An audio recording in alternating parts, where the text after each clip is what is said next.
It is now 2024, as you are well aware, in an election year. I want to play for you President Biden's first campaign ad of the year. It's being released in conjunction with the anniversary of January 6th. There's something dangerous happening in America. There's an extremist movement that does not share the basic beliefs in our democracy. All of us are being asked right now, what will we do to maintain our democracy? How potent do you think that will be for voters? Well, I think it's very important, but I think it also it recognizes that democracy is a personal issue.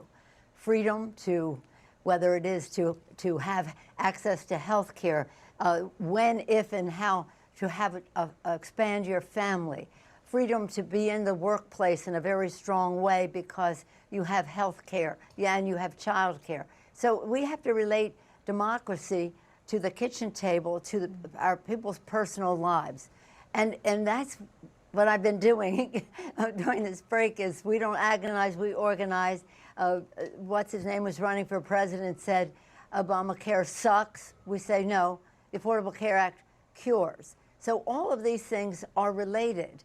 And what happened on January 6th was a manifestation of an assault on the personal freedoms that we have, because it assaulted the Congress, the Capitol, the Constitution of the United States.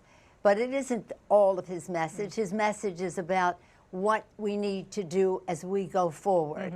And freedom gives us that opportunity. The kitchen table issues are our motivation and our mobilization to get the job done, win the election. And I'm going to ask you about the economy in 1 minute, but while you mentioned what's his name, and in case our viewers didn't get it, you met Donald Trump. 2 states, Colorado and Maine, have now removed Donald Trump from their primary ballots. They cited his role in the January 6th insurrection. Trump is challenging these decisions. The Supreme Court will likely decide. Do you think it's a good idea for states to remove Donald Trump from their ballots? That's up to the states. What I think is a good idea for us to make sure people know what is at risk in the election.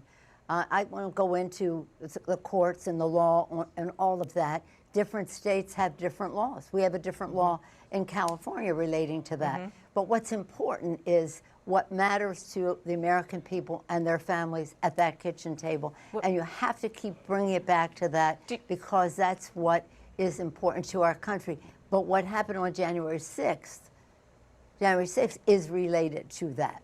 Do you believe, though, just putting, I know you don't want to talk about the constitutional questions, but just on the raw politics of this, do you agree with some who worry that trying to take him off the ballot is making him a martyr and emboldening Donald Trump even more?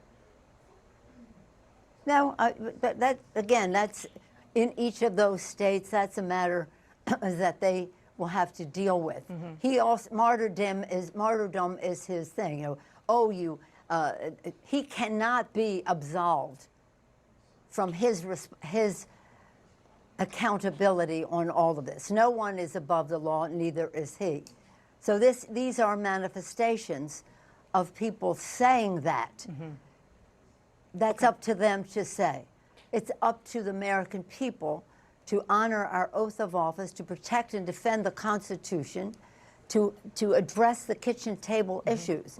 And the economy is the big kitchen table issue. So let's talk about that. Access to health care and its cost. Okay. Yeah, let's talk about that, because I want to just say, and we've been saying this on this show every time we see new numbers, the economy continues to do well in many respects. The stock market is up. Gas prices are down. The inflation rate is at the lowest that it's been in 3 years.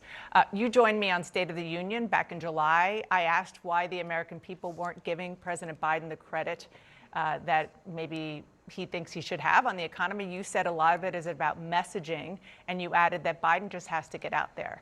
It is now 6 months later. The administration is still struggling on this issue. Why? Well, I think it's time to get out there. We've had our holidays. The campaigns are beginning now. This is when people will pay attention. And I think that the president, again, I've always said to members, people don't vote for you because you deserve it. But what you have done Epidemic Sound have advanced search filters to help you easily find the exact mood, genre, duration, or pace that you're looking for, and this saves you a huge amount of time. Start transforming your films and videos today using Epidemic Sound and give your edits that professional soundtrack they deserve.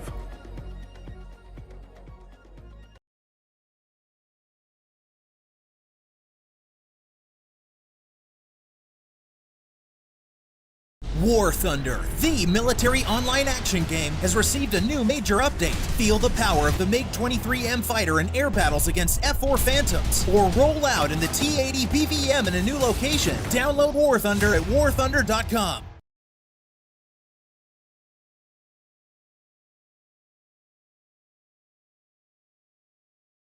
Gives you the legitimacy to say, this is what I will do. And the president has said, we have more work to be done, and let's have a debate on who's there for the American people to save the Affordable Care Act, to save the pensions that Joe Biden enabled to happen. When people go talking to Trump, Labor guys go talking to Trump, they have to remember he refused to pass the pension bill, to support the pension bill. So again, the elections have ramifications. Let's talk about that. Let's not talk about what happened last July. Let's talk about what's happening now as we go forward.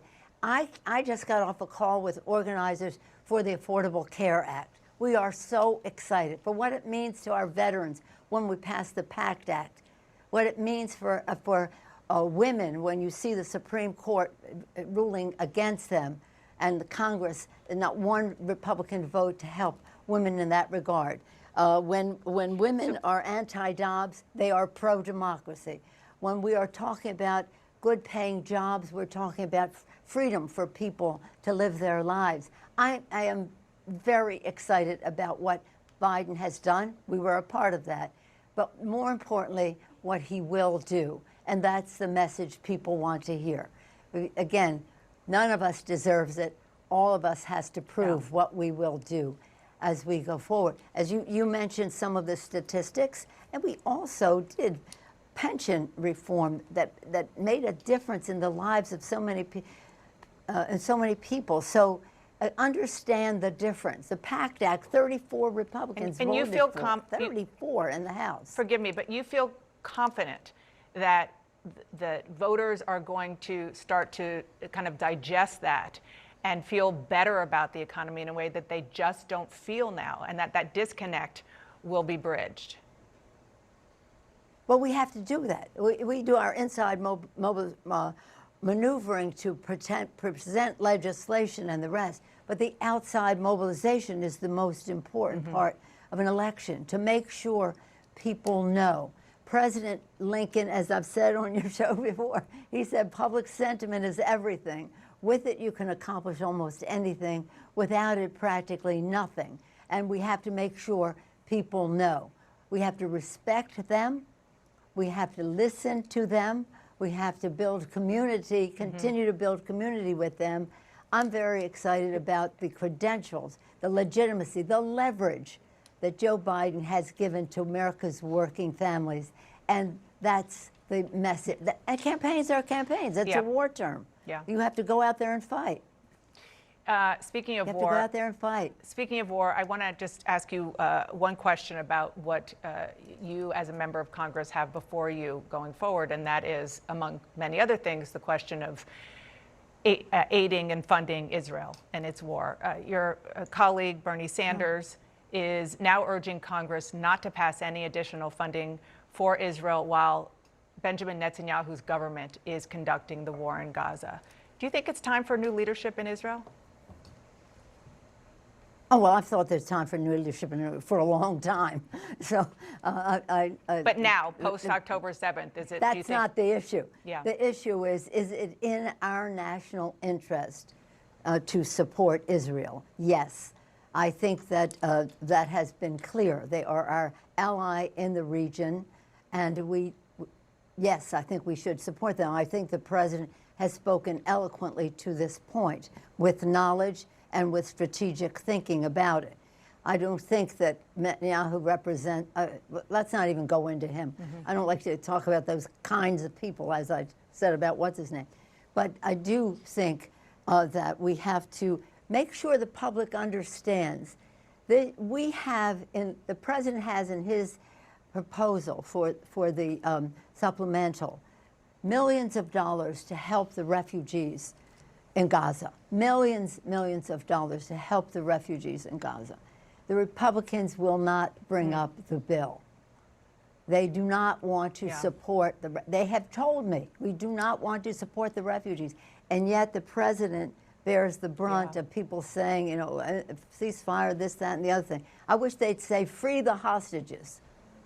Free the hostages. Let's find our common ground to do the humanity, apply humanity to how we have a two-state solution so that the Palestinian people can live in freedom. I'm glad that you brought up the hostages, because there are still many hostages, and it's, including Americans, that we should not forget about. We're out of time, Madam Speaker, but before I let you go, I just want to mark today, because it is January 4th. Back in 2007, we are putting up video right now of you getting that gavel for the very first time, the first woman to serve as Speaker of the House. 17 years ago. Yeah, 17 years ago, and so actually 4 times I received the gavel.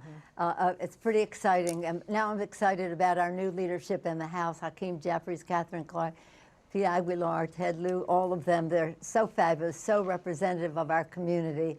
And when you make a commitment and you do a job, you want to make sure that whoever comes next has even more opportunity. So we're very proud of them.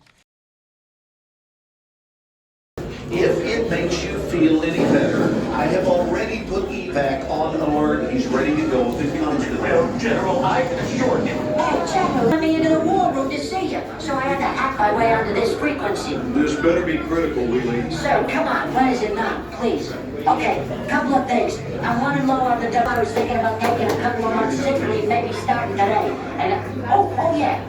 I intercepted a transmission from Megatron. Then send it through. Yes, sir, right away, sir. And so I was so damn good on the other stuff. This is your last warning, insects. Relinquish what remains of the Allspark. So who is the insect? You? What? Who's the insect? Protect you. They were defeated on our world, and we will defeat them here. This was just a diversion. Security teams bring up. Rabbit, she's already inside. Deeds! Give me an update on that reserve. Boss readiness. What was his name? What was it? Evac, sir. Right, Evac.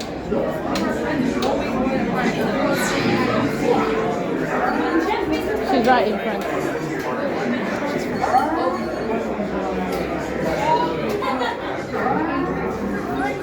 We are facing a heavy sustained attack. They appear to be after the Allspark.